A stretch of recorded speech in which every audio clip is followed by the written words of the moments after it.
Okay, ajo aparo ni an kikor kakora, aparo ni sirkal osetemo maber kabisa.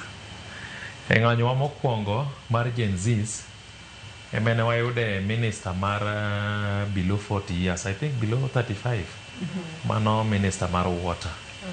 E ng'anyo mokwongo, ema wayude PS mar youth affairs, Fikirini Jacobs.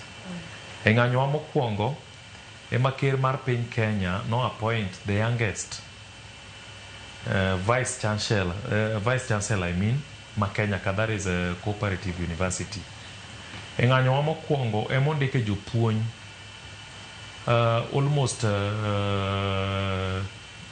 thousands of teachers e piny Kenya kae.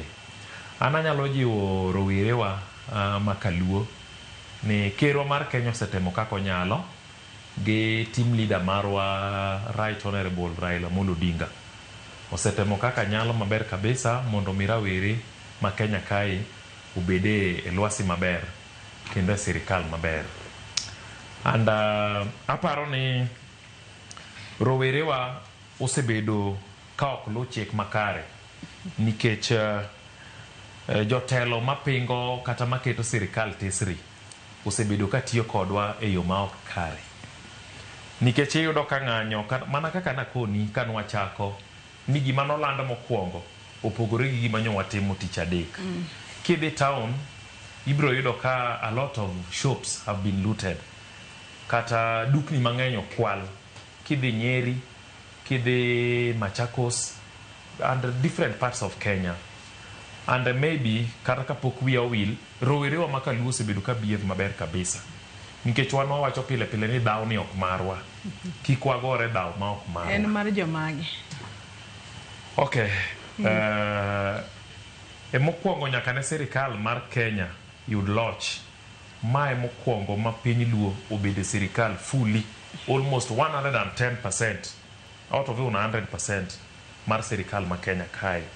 Mae sirkal mokwongo ma wayude minister mar pesa. Ingene pesa sani jois pesa nindo suba. And weche mag teko nindo siaya. And weche mag interior arita mar Kenya ka ni kanye pir. Mano moluor Dr. Raymond Omolo. And wan kaka Joluo nyaka wa appreciate mago. Mane momiyo oyo pile ka pile ni kik jok maketo sirkal tesri kik ti gi vijende mag luo mondo migi achieve dwaro margi.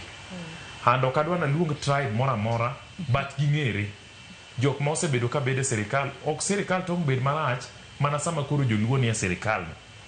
But sirkal owinjo bed maber negi, bed ni gintie sirkal, to kata gionge. To gima medowa gi wuoro kabisa, ni jok mago sirkal, gin kata mana gi position mang'eny, malo kata wan kaka Joluo.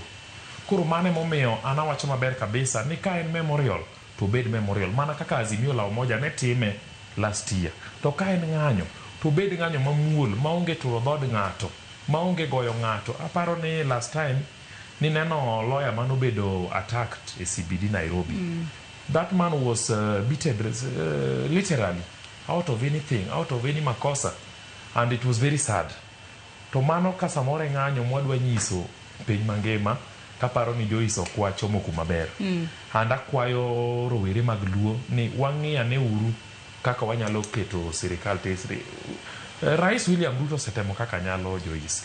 And he has made a lot of changes e sirkal mar Kenya kae.